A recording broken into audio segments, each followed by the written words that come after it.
Good morning on the West Coast, good afternoon on the East Coast, and happy days everywhere in between. Today is Wednesday, July 23rd, and as I always say, it's a beautiful day to have a webinar. I'm John Yarrington, CEO of the Performance Marketing Institute, a 501c6 not-for-profit trade association dedicated to protecting, promoting, and advancing the direct-to-consumer and performance-driven marketing industries. And on behalf of the entire PDMI family, it's my pleasure to welcome you to yet another fun-filled and exciting episode of the PDMI Take 20. As a reminder, the PDMI Take 20 is a quick-hitting roundtable discussion led by industry experts on trending topics, all in roughly 20 minutes. Today, we're joined by two amazing industry friends, including Matt Laramee of Southern New Hampshire University and Mike Rabinovitz of Echelon Fitness. And together, we'll be looking at what is and what isn't working in today's complex advertising environment and how brands measure, report, and adjust their campaigns to optimize their success. However, before we get started, please allow me to do a little housekeeping. If you'd like to ask a question, and we encourage you to do so, please use the questions tab within your control panel. Please also know you're welcome to ask questions throughout today's conversation, but we'll be holding all replies to the end of today's conversation. Alrighty, folks, with that said, it's my pleasure to introduce today's moderator. He's the sheriff of Studleyville. He's the fearless Chris Foster. Chris is vice president of new business at Modern Postcard, a direct marketing agency located in Carlsbad, California. In addition to his day job, Chris is the chairperson of the PDMI Brand Response Council and the host of the podcast, Men Folk Journeys. As always, Chris, it's a pleasure to have you here today. Thank you so much.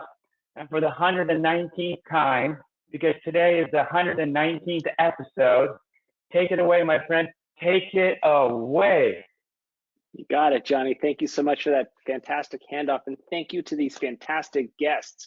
Having CMO and marketing leaders of brands and top brands and performance brands is really something special because they're in it every day, doing the work and learning all while they're doing it. So we're really excited to have Matt and Mike. Guys, thanks for coming. In today's world, there are so many new responsibilities for marketing leaders.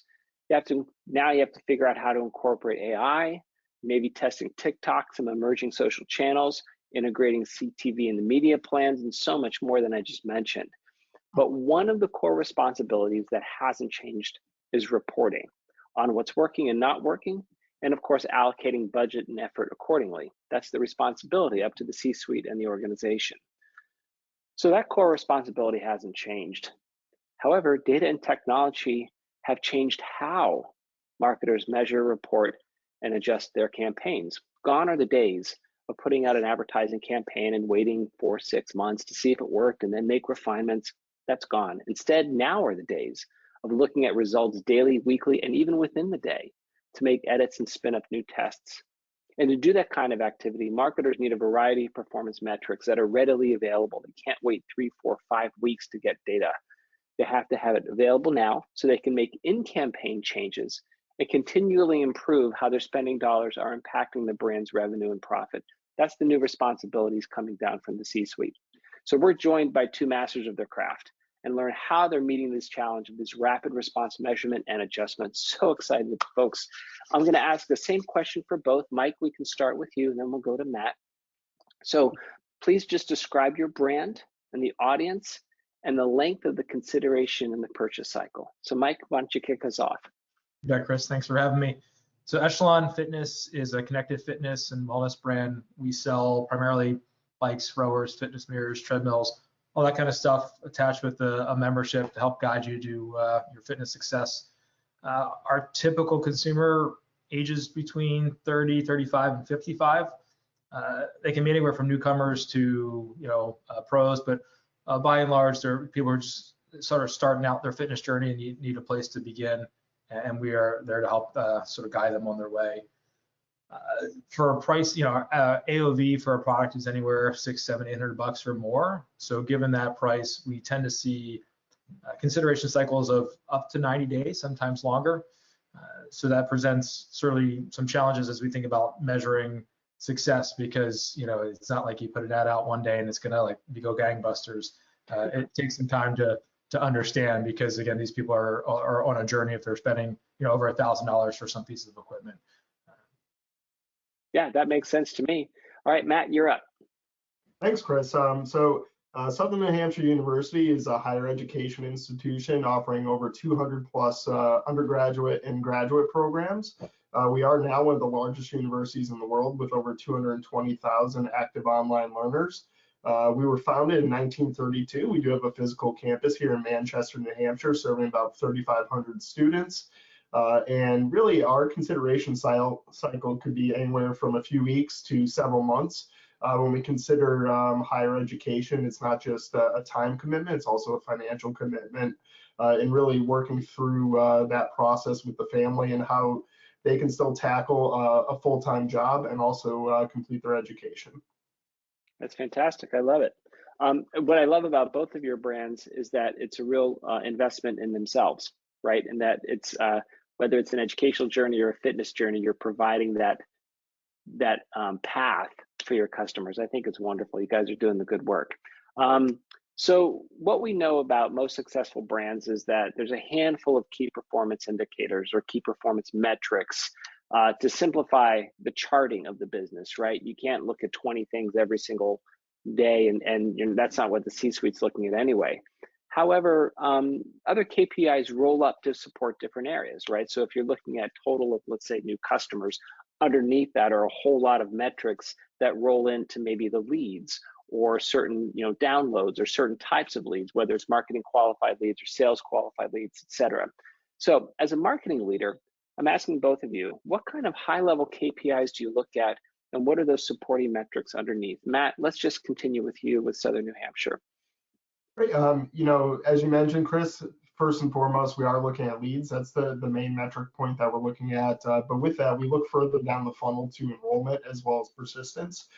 So we really want to see conversion on that side and how our leads are really converting through that. And when I speak of persistence, once a student enrolls, are they actually continually engaging every term start to complete their degree? We want to ensure that our MarTech team is really working through that nurture process to continue outreach once they actually become a student to maintain them and create that course for success.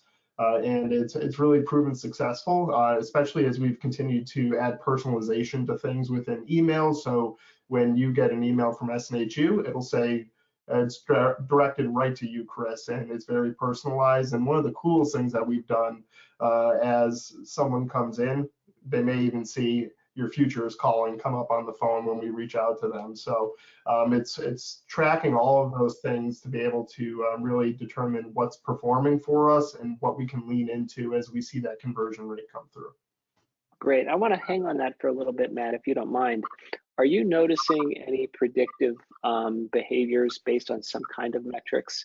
So in terms of engagement or open rates with the emails, for example, if someone's already a student, if they're engaging in doing some type of activity, do they have a greater proclivity to continue on with their studies or not? We certainly do see much greater open rates to someone who's already converted. It tends to be over 50%. And with that, it allows that messaging to continue and to help them carry on. And the messaging will also tailor based on the conversations that they're having with their advisor here at SNHU as well. That's great. All right, Mike, it's your turn. What kind of KPIs are you looking at the top level, and what are the supporting ones underneath?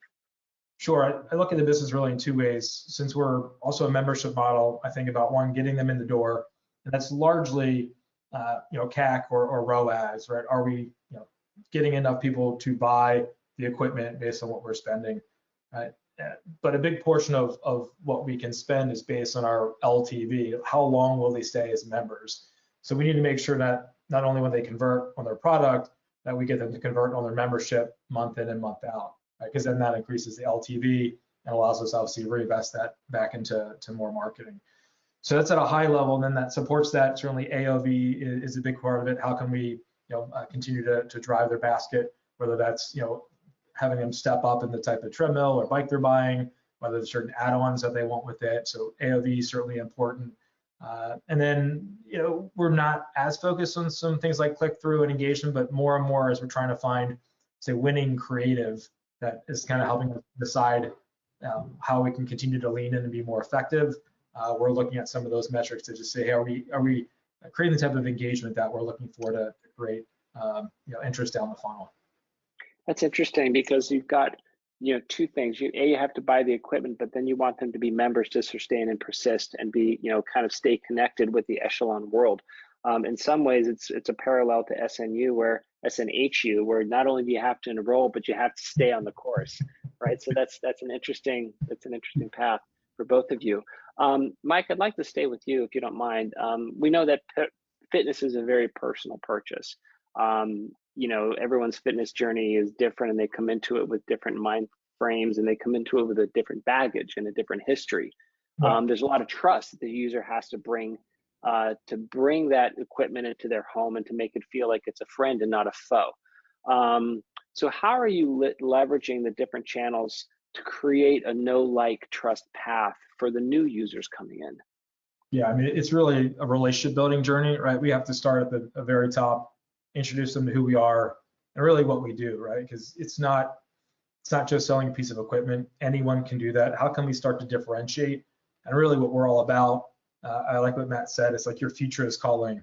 For us, it's like your future self is calling. You can be better, you can look better, you can achieve your goals. So how do we start telling the message that Echelon is a place where you can start to have that journey? So OLV, CTV, TV can all be kind of the upper funnel to help kind of tell those transformational journeys, that really help inspire. And then as we go down the funnel, we start using some of your meta to really start dialing into specific products. We can start to understand what products are attracted to you. Then we can start talking more about maybe the specific aspects of the product. It goes, 15 miles an hour, has an incline, or whatever that may be. It has lights, bells and whistles. We can start talking more about a technology, our AI personalization that allows you to customize workouts specifically for you. But we don't really have the permission to do that until we get them to know who we are as a brand and really get us in the consideration set. And then, of course, at the bottom of the funnel, a lot of retargeting across, Google and others to just, hit, maybe it's more discounted promotions that we have. A lot of, email marketing is very successful here. We can retarget with specific promotions that are relevant for them to get them to convert. No, that makes sense. That's what I like about that is how thought out that is, in terms of knowing that you can't get somebody to buy just because it's 20% off. They're not going to buy that as the first time that they see it. I like that a lot.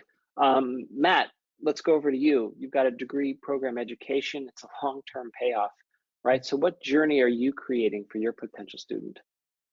Sure. So really, first we have to create that awareness of ourselves as a university, that we're reputable, accredited, and we do that by associating ourselves with very brand safe content areas and aligning with very premium content as well. And with that, once we have someone actually show intent and raise their hand, submit that lead form, they'll actually receive a phone call within 3 minutes of submitting that lead form, and assuming it's within our call center hours. We're not open 24/7, but once they do submit that and have that outreach, then they are connected with an admissions advisor to ensure that they're setting the path for themselves early to go into the right degree program for them, and also digging in to find out if they have transfer credits, because we can accept up to 90 transfer credits, so you can come in as a senior. And our biggest goal is affordability, to ensure that your English 101 that you took previously is going to transfer over, because we want your prior investments to hold and not double dip on pricing for someone. And then once they are within the organization, they then have an academic advisor through that path, helping them through the rest of their journey, allowing them to really use them. In some cases, we actually have a team member who was a former advisor. He says they almost become the therapist, because they're dealing with all the life events that they're going through. Are there any hardships that are currently occurring? We've even, and now this is not the norm, there's been cases where we've been able to do scholarship funds when someone's laptop dies, to ensure that they can continue their courses and things like that. Again, not the norm, not the status quo, but always striving to find ways to help them on that journey. And I think the best part, nearing the end of the journey with SNHU, we actually have a graduation here in Manchester, New Hampshire, where typically over 20,000 people come in April and the fall to really celebrate at the SNHU arena. and it is quite the event. I've been fortunate to volunteer there a few times, and the enthusiasm on our students' faces as well as their families is just fantastic. But the great thing is it doesn't end there. They're part of this new community. We also offer career services, helping them find homes and ways to find that next level and next step within their career. That's fantastic. I really love that. That's an entire, it's almost like, and I might misphrase this, and if I do, please forgive me. It's not like it's even a funnel, right? Because a funnel implies some type of end, right? But for this, to me, it seems like there's this continuing relationship you have, where even when they're alumni, you're reaching out, making sure, seeing how they're doing, hoping that they can be advocates for future learners to learn from their own stories. I love that graduation event. I think that's wonderful. That's a terrific flow, right? It's, like I said, it's beyond a funnel. It really is something that can be a lifelong journey. That's fantastic. So Mike, with some brass tacks question, do you have daily, weekly, monthly, or quarterly metrics? And if so, what kind of tools or process are you using to create and share those? Yeah, so from a daily standpoint, thankfully we have a great media team from Media Culture that is the one who's in their daily. I'm sure they have metrics we're looking at, adjusting on the fly. We meet weekly to go through our key metrics, which ROAS is number one. Like, how are we pacing? Right? We got to make sure that we're delivering the revenue we need for the money that we're investing. We look at creative performance. What are the ads? How are they doing? We don't typically make any decisions of like start, stop necessarily at the weekly check-ins. It's more just get a sense of how things are performing, how they're optimizing. And then monthly is when we really sit down and go through and debrief what happened that month and start making decisions around, all right, what have we learned and what do we need to do moving forward? Do we need to think about new creative structures because this isn't working or we've seen this work really well? Should we think about pivoting or testing new audiences? So that happens on a monthly basis. Okay. And I think that's a function of a couple of things, but I think I mentioned earlier, because our life cycle or our consideration cycle is not immediate, I think making decisions any quicker than that, you may be getting some false information, right? So we need to have a time for us to run the ads, understand what's working, what's not working, and make the change versus being very quick to say, that's been running for 2 days, it's not working, let's pull it down. That may work in some line of business, but for us, because the journey is longer, we're a little more thoughtful on how we make those changes. That makes sense to me, and I think that you're right, because you don't want to make too hasty of a move if something needs a little bit more time to play out, especially with a message of self-improvement and the message of your future self is helping you. You need some time for that. Do you use Excel? Do you use different reporting tools? What's the mechanism? So there's two things we invested in. One, an MMM that we've invested in early on has been super helpful to help make sure that we're on point. So I can't tell you what tool that was necessarily, but just saying investing in that gives us a roadmap for where we've been and where we think we can go. And then our meetings are typically PowerPoint slides that they put together. I don't know what they're using. We use like Google Data Studios a lot to Sure. That makes sense. Okay, so Matt, I've got a question for you now. You're utilizing CTV as a channel. I think that in a previous PDMI panel, you had talked about it, how you've been using it. So what are the performance metrics you're looking at specifically for CTV, and how often do you make adjustments to the creatives? For CTV, the performance metrics that we look at, so we do partner with Innovid, and one of the primary is cost per response data that we're leveraging out of that platform. Essentially, are we getting the horse to water? Are people visiting the website? Then diving deeper by publisher, utilizing unique QR codes to track cost per lead there. It is very directional, however, because it's just a small portion of our overall lead volume, considering most typically go through a web search or directly to smhu.edu. And with that as well, within the Innovid platform, we do also look at the overall reach and what that reach overlap across the publishers look like. And now overlapping reach isn't necessarily a bad thing. It means we're developing frequency across multiple properties. But with that, we also want to make sure we're not inundating a user with over frequency as well. One thing that isn't necessarily a direct data point that we look at also is content releases, what's being released in the marketplace by a publisher, because we want to ensure that there's not a large amount of churn. If there is just one premiere event, let's say House of the Dragon coming, and then Max has no additional new content, we're likely to see that churn rate increase on Max because users do not have fresh content to engage with. So we do take a focus on that as well as we think about planning throughout the year. That's great. That's very complicated. And I love your comment that you just made where, especially with QR codes, because it's a small percentage, that the data that you get is directional and not definitive. How do you then take that directional data and kind of try to figure out what the story is? So we ensure that we achieve statistical significance with the overall media spend by a publisher that we use for the QR code. So we've only spent a minimal amount and we're seeing a great cost per lead. Doesn't necessarily mean that it's going to work long term. So we want to ensure that data develops over time. That could be anywhere from a month to 3 to 6 months, depending on how hard we're leaning into a certain medium. Got it. That's great.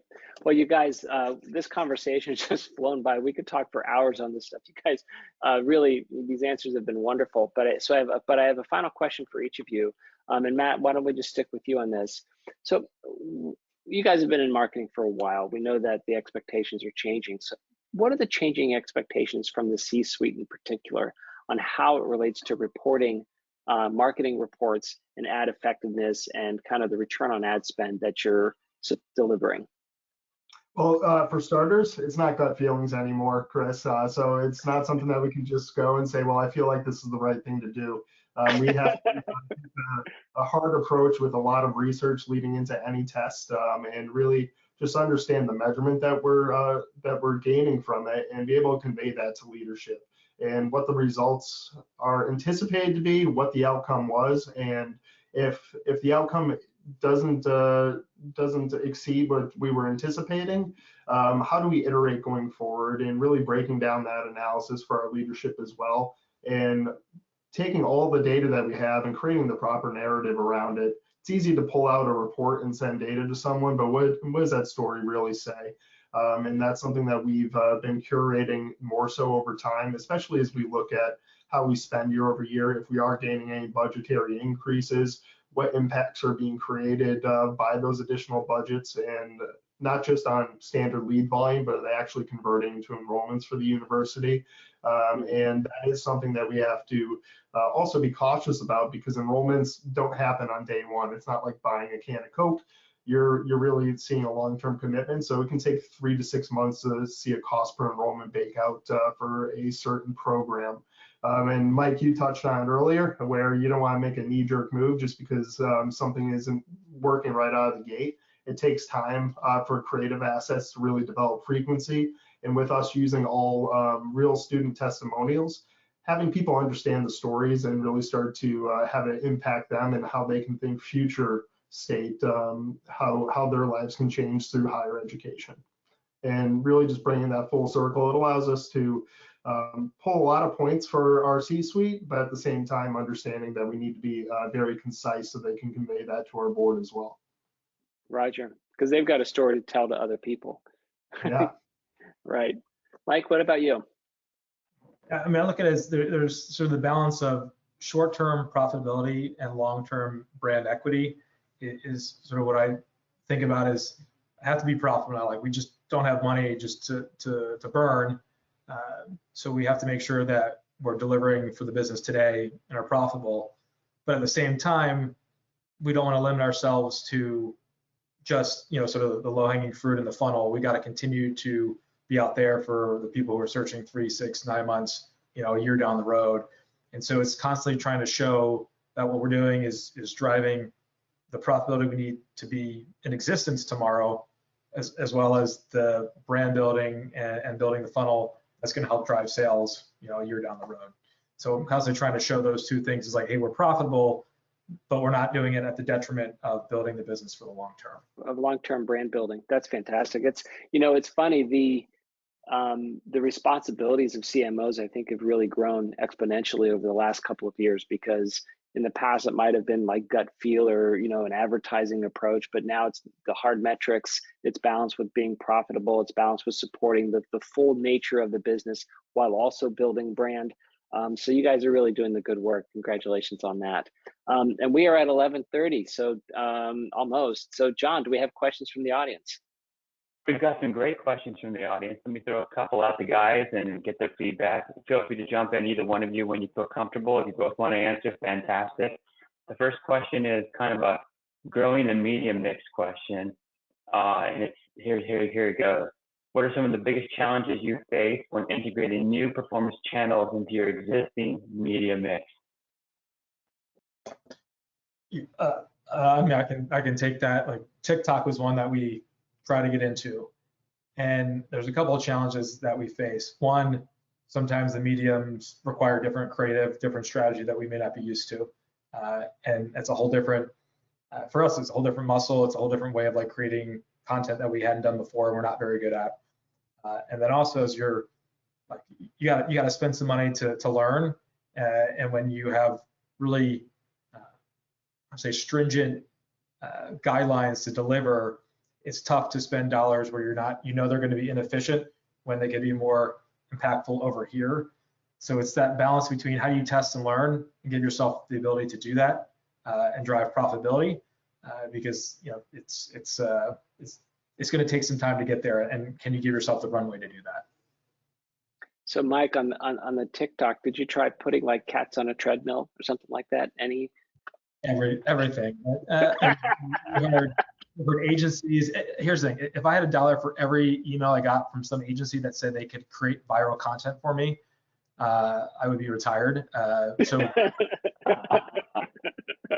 one can do that for you. No one has TikTok. It's a whole nother. You have to deal with a lot of content creators. They're honestly the worst most of the time for a lot of reasons. So, but you have to give yourself the ability to figure it out, and that's what I would just say is carve out a budget, like a testing budget that's part of your budget every year, every quarter, so that way you give yourself permission to fail, because you will fail.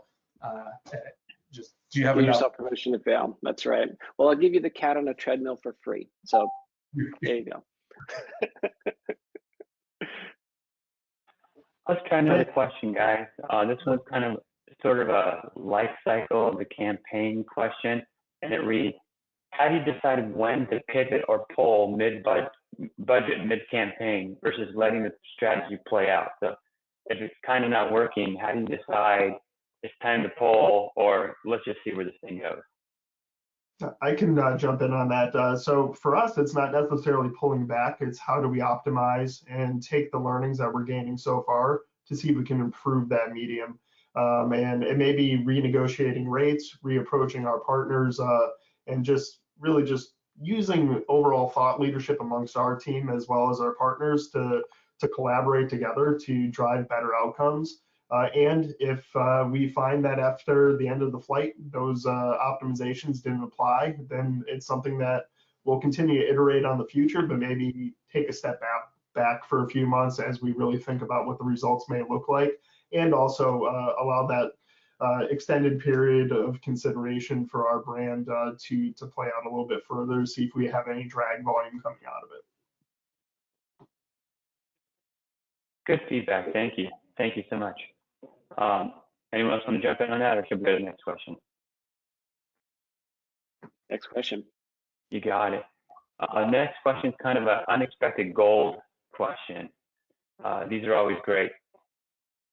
Have there ever been any missteps that you've made that you've got a gold nugget from, and then you're now using that misstep to maximize future success of campaigns?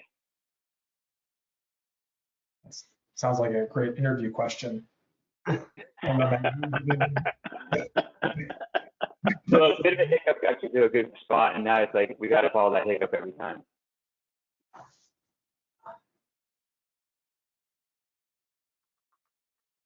And if there's no examples, that's not a problem. Yeah, there's nothing that jumps to my mind where we said, oh boy, we did that wrong, but boy, did it work out. Let me ask you another question. With so many emerging platforms, how do you ensure consistent performance measurement across all the fragmented channels? I think for us, it's really leveraging the data points that we have at hand, and we understand that not every medium is going to react the same way. For example, we look at television very differently than our audio and podcasting, where within television, we actually have visuals on screen. People can see that representation. So that's going to create a different experience of response than what we would see in the podcasting space, where it's purely audio, driving to a vanity URL, no QR code in that space for another mode of entry for someone to scan directly to our website. And you really have to understand too, when we're driving through CTV, they're sitting in their living room and likely have their second device in hand, second screen in hand to respond. Whereas something with audio, it may take a little bit longer because they could be driving and listening to a podcast and then hear a host read spot from us and then actually act later. So there's different, it just reacts different across those mediums. Guys, great feedback. I'm going to come back in and join this so we can close things out. Here I come. Bam.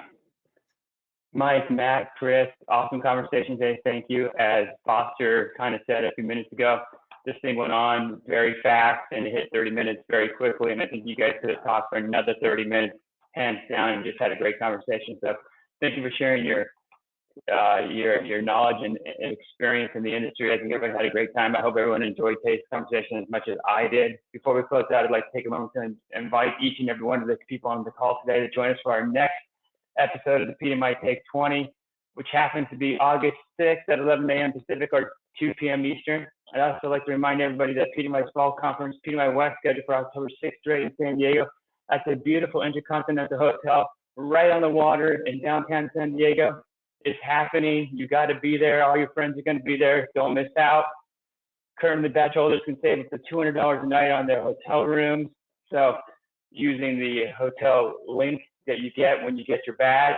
To get your badge, visit our website at thepdmi.com. That's thepdmi.com. And finally, one last thing, class is in session. I'd like to encourage each and every one of you to check out our all-new PDMI University with 10 powerful courses. This online and on-demand program is designed to elevate your game. Thanks again, everyone, for joining us. Make it a great week, and we'll see you next time. All the best. Thank you.